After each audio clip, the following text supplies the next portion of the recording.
What if the most famous exorcist in history misunderstood what he was fighting? What if the demons Jesus cast out weren't rebels against heaven, but keepers of a truth nobody wanted told? Tonight on Eternal Enigma, we open a door the church nailed shut. The Gospels show Jesus silencing spirits, forcing them to flee, branding them as pure evil. But older worlds spoke of daemons, guides, messengers, forces that test, refine, and reveal. If those voices weren't monsters but interpreters of hidden law, then every exorcism was not a victory, it was a mistake.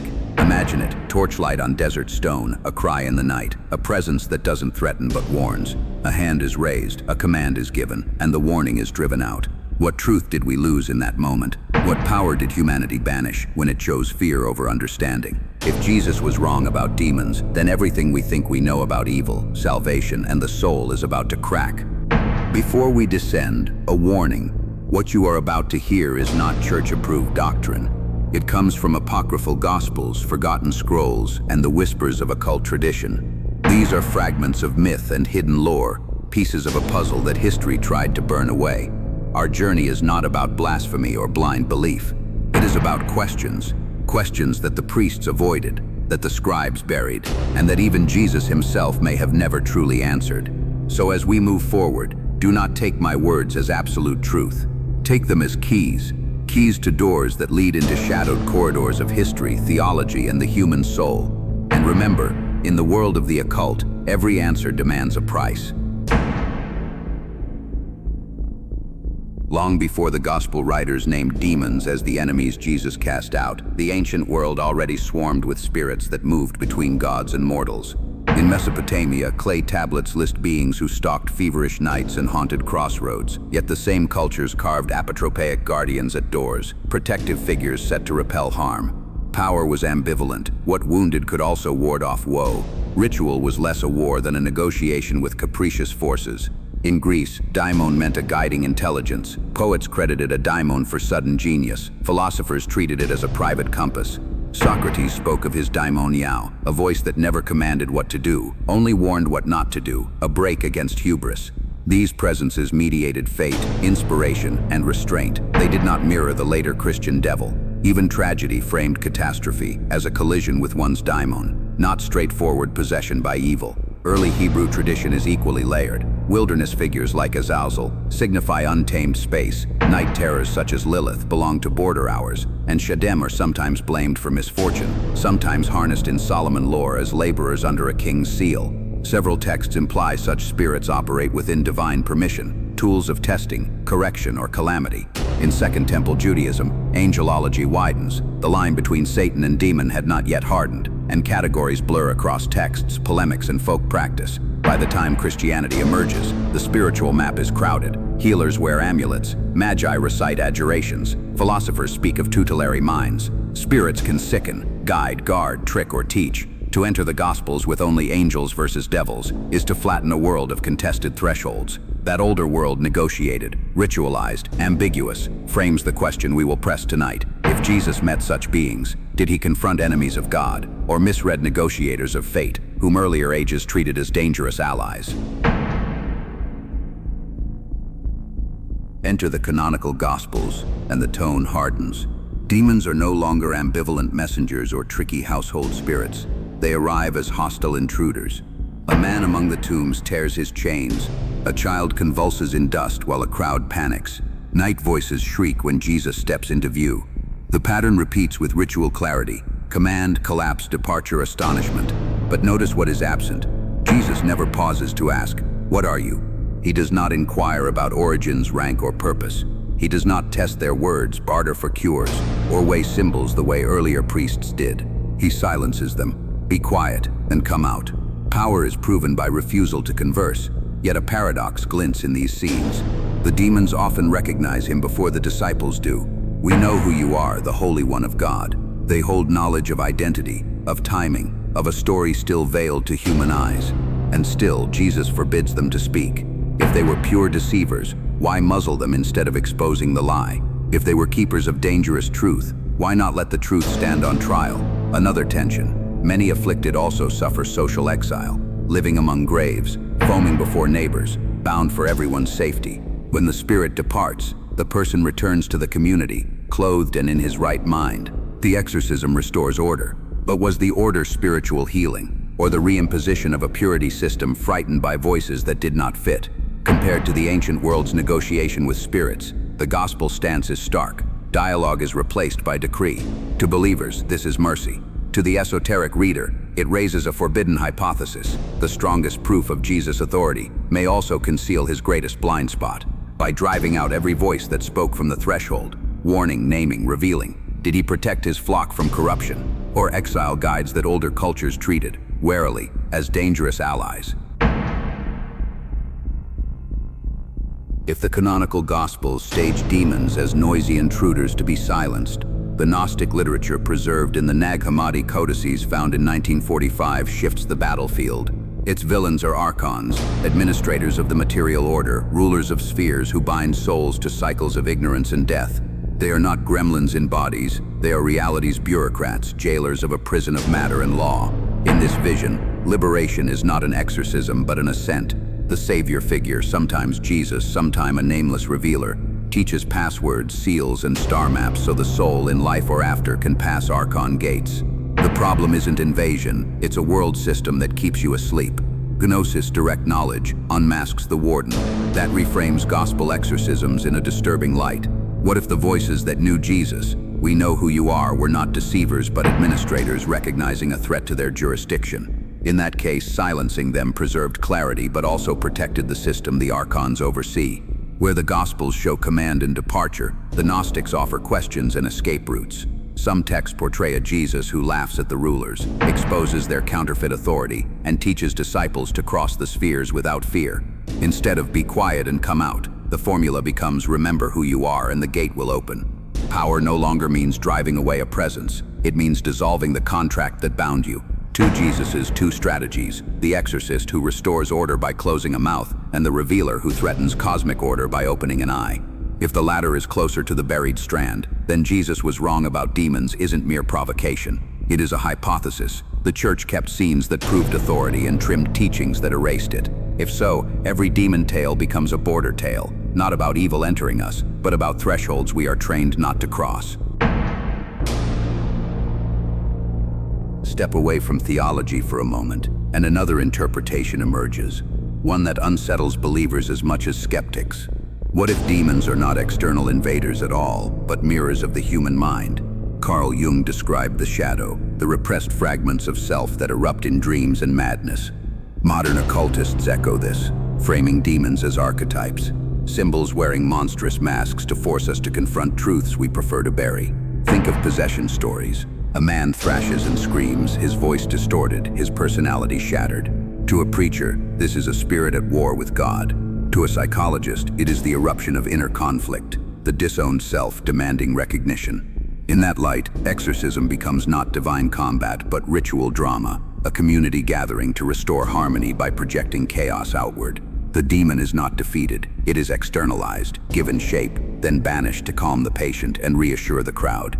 Ancient grimoires like the Ars Goetia cataloged 72 spirits, each ruling a fragment of knowledge or temptation. Marbus, who reveals hidden truths but drives minds to obsession. Bur, the spinning wheel who teaches medicine but fosters isolation. Forus, master of logic whose gifts can turn into greed. Stripped of medieval trappings, these read like portraits of psychic forces, drives for power, hunger for knowledge, lust for control. They are not strangers from hell, but exaggerated sketches of what already burns inside us. Here the claim that Jesus was wrong about demons sharpens. If they are archetypes, parts of our psyche, then Jesus' method of silencing and expelling them may have been a rejection of the very material that fuels growth.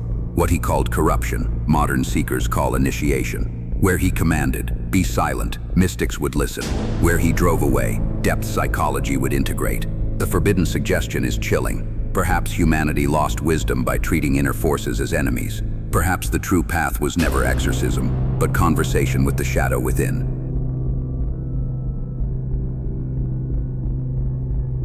Long before the Gospels, Jewish mysticism and folklore carried a paradox. Demons were not always enemies of God. In some traditions, they were created by God himself, unfinished beings formed at twilight before the first Sabbath, spirits without bodies who wandered the edges of creation. Rather than rebels, they were instruments of divine testing, The Talmud preserves fragments of this idea, shaddam that could harm the careless, but also shaddam who taught secrets of healing, agriculture, and hidden wisdom to those who approached with respect. Consider the legends of King Solomon. Far from merely casting spirits away, Solomon is said to have bound them with a magical seal and forced them to build the temple itself. In later mystical texts, demons became masons, engineers, and reluctant servants of sacred architecture. What the priest would call unclean, the king turned into craftsmen. The message is startling. The house of God was, in part, built by the hands of demons. To expel them entirely would be to erase part of the foundation itself. Folklore extends further. The figure of Lilith, demoness of night, was feared as a thief of infants, but also invoked by some as a guardian against male domination and a voice of feminine independence. The scapegoat ritual of Leviticus, sending a goat to Azazel in the wilderness, shows another paradox. Even in official religion, impurity was not annihilated, but sent back to its master, appeased rather than destroyed. The demon was acknowledged, negotiated with, even honored through sacrifice. From these currents arises a stark contrast to the later Christian model. Judaism's mystical landscape did not divide reality into simple categories of light and darkness. It admitted that the shadow had a role, that demons could be teachers of craft, guardians of secrets, and executors of divine will. To silence them absolutely, as Jesus does in the Gospels, would not align with this older pattern. It would flatten complexity into a war of opposites. And if demons are woven into creation's fabric, then casting them out entirely may not be victory at all, but a misreading of the divine design.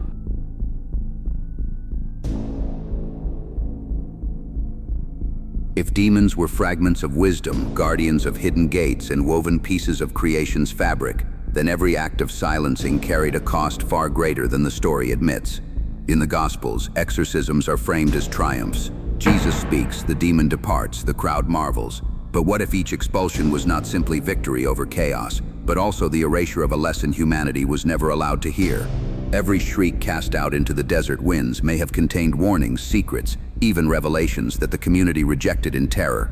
Look carefully at the paradox. Demons often recognized him before anyone else. "We know who you are, Son of God." They named what disciples failed to grasp. Was their testimony silenced because it was false, or because it revealed truths too disruptive, too dangerous for the fragile faith still forming? If their words were deceit, exposing them would strengthen Jesus' case. If their words were truth, silencing them preserved mystery at the price of revelation. The occult record complicates this further. In grimoires, demons appear not as parasites, but as teachers. Marbus unveils hidden sciences. Boré offers natural medicine. Phores bestows eloquence. Phornius grants persuasion. In Solomonic legend, spirits are bound not to be destroyed, but to labor, constructing the temple, carving stones, carrying knowledge into sacred architecture. If Jesus expelled where Solomon harnessed, what knowledge was lost?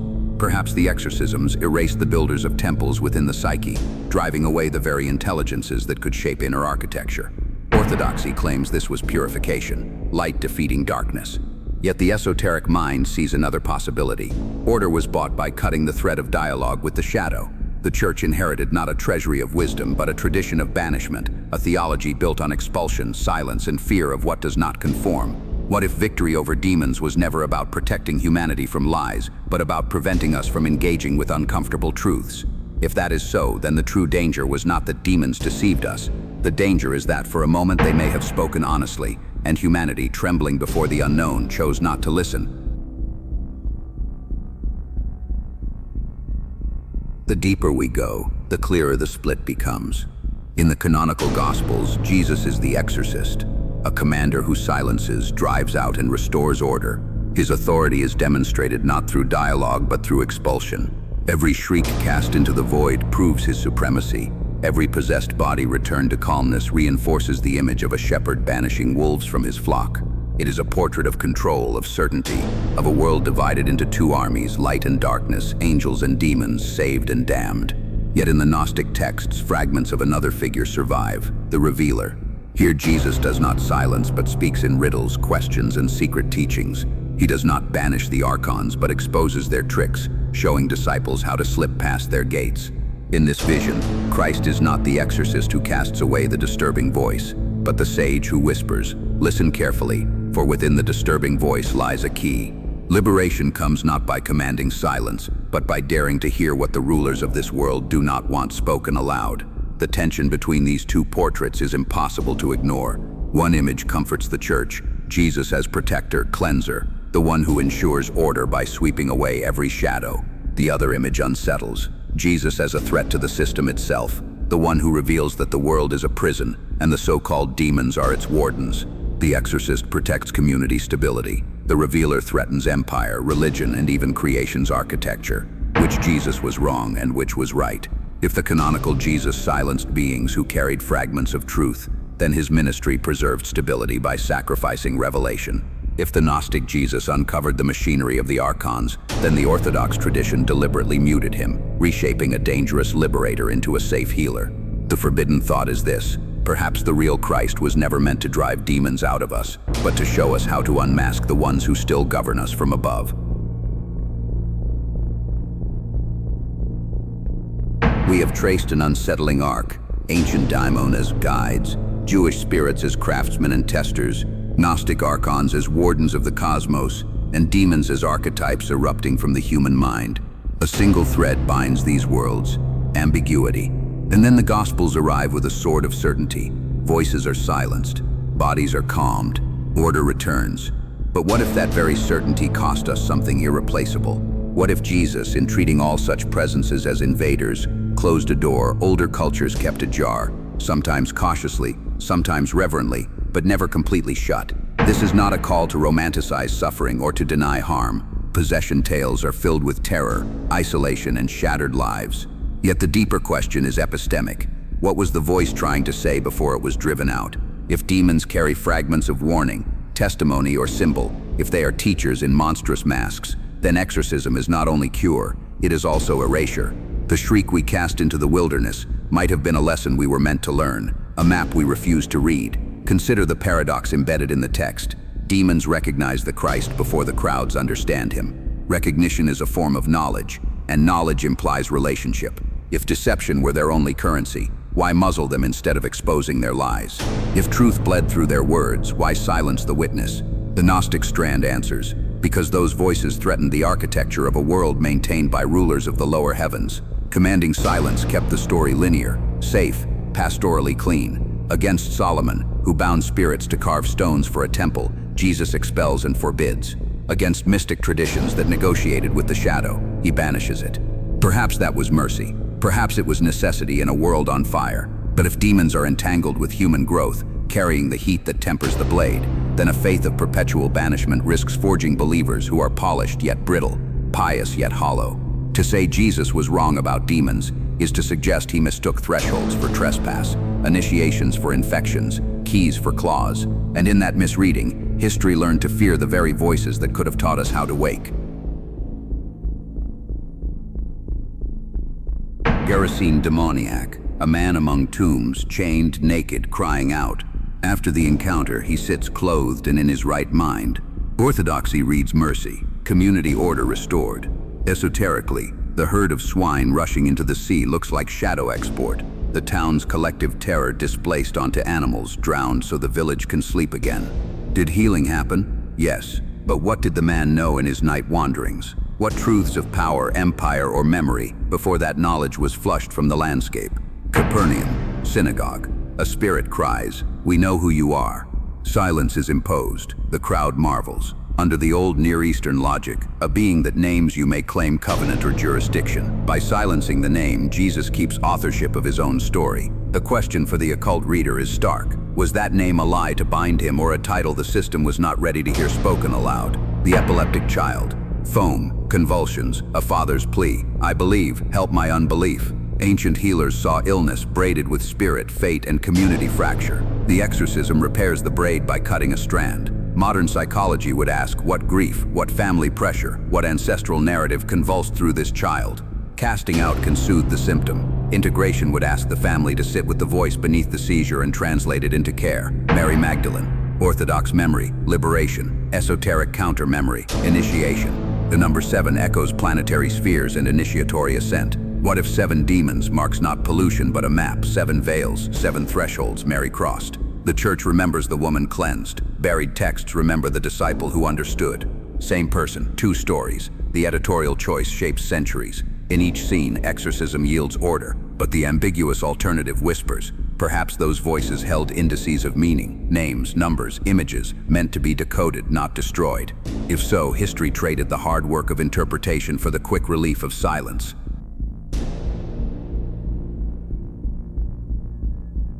We do not propose reckless spirit work, we propose inner listening framed by ethics, clarity, and consent.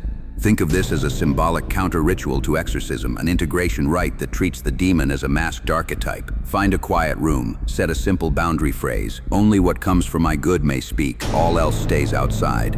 Breathe until attention steadies. On a blank page, write the symptom you tend to cast out: anger that interrupts, lust that consumes, anxiety that rules your nights. Give it a title, not a slur. The heat, the flood, the watcher. Titles create space for dialogue. Now ask 3 questions in writing. What do you protect? What do you want me to learn? What will you offer if I listen without obedience? Do not bargain. Do not promise. Record whatever symbols arise: an image, a place, a memory. Translate only after the session ends. Close with gratitude and a release phrase. "Thank you for the message, you may go." Then note a small ethical action that honors the lesson without indulging harm. The anger becomes a boundary stated early. The lust becomes creative focus for 1 hour. The anxiety becomes a plan written in daylight. This is not possession. It is language work with the shadow. It borrows the ancient posture of negotiation without crossing into ritual that violates your safety. If demons are masks for energies that educate, then the educational pact must have rules. Never act under compulsion. Never sacrifice your health or others.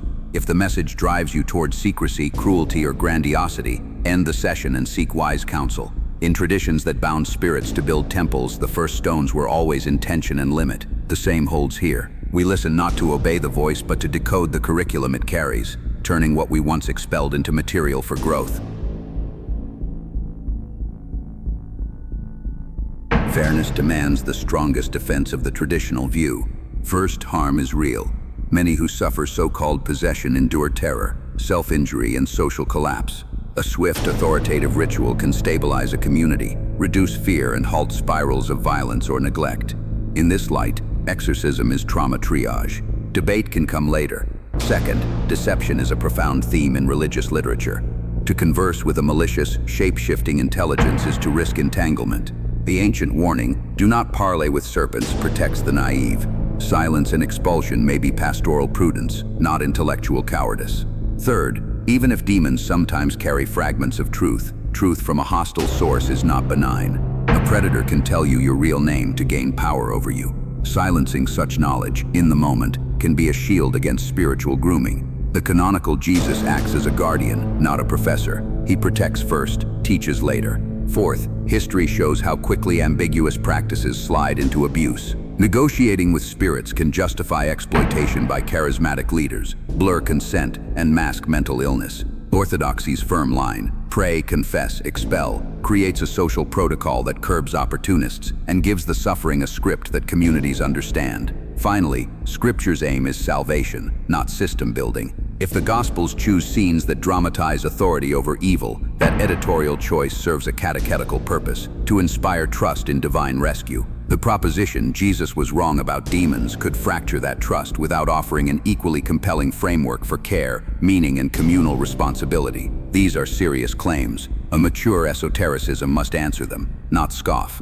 The point is not to replace faith with novelty, but to test whether a third way exists, one that preserves safety and honesty while recovering knowledge that silence buried. What would a reconciled map look like? One that honors orthodoxy's concern for safety and the esoteric insistence on learning from the dark. First, triage and truth must walk together.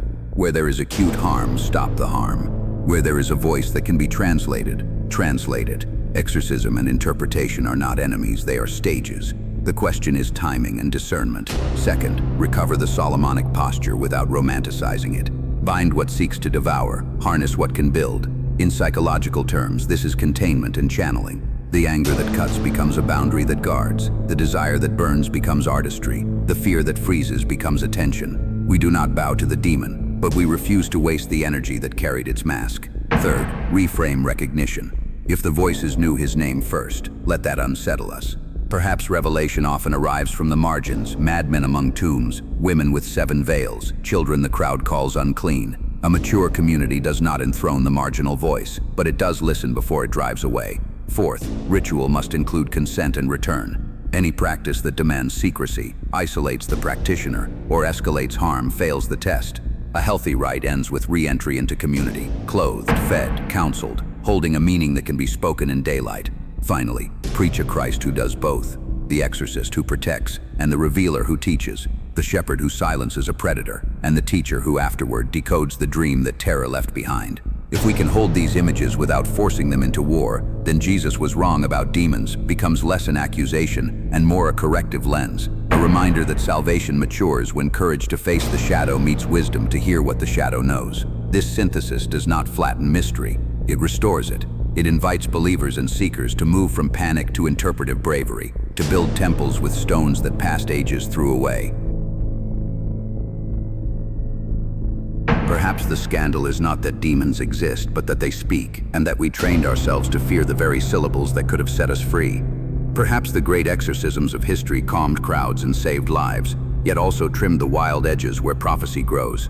Perhaps the voice in the night was not always a liar, but a courier from the part of us we least wish to meet. If Jesus was wrong about demons, then the mistake was not malice, it was haste. He healed the moment by ending the conversation. 2,000 years later, we feel the ache of unfinished sentences, lost crafts, silenced warnings, buried names that still knock at the threshold of our dreams. The task before us is not to reopen every door recklessly, but to approach the threshold with light in one hand and questions in the other. So here is our invitation. Tonight, when the house is quiet, write the one fear you keep casting out. Ask it not to obey, not to dominate, but to explain itself. What do you protect? What lesson do you guard? What would it cost me to learn it? Then seal the page, sleep, and see what symbol follows you into morning. Not all voices deserve a hearing, but some do, and wisdom is the art of telling the difference. Welcome to Eternal Enigma, where we do not worship the shadow, and we do not flee it. We study it, we let it teach what it can, and we refuse the rest. If this journey into forbidden thought moved you, subscribe and step deeper with us. Because on this channel, curiosity is not a sin, it is a vow. New episodes descend further into the archives the world tried to burn. Share this with someone who still believes the only sacred word is be silent. Tell them that, sometimes, salvation begins when we finally listen.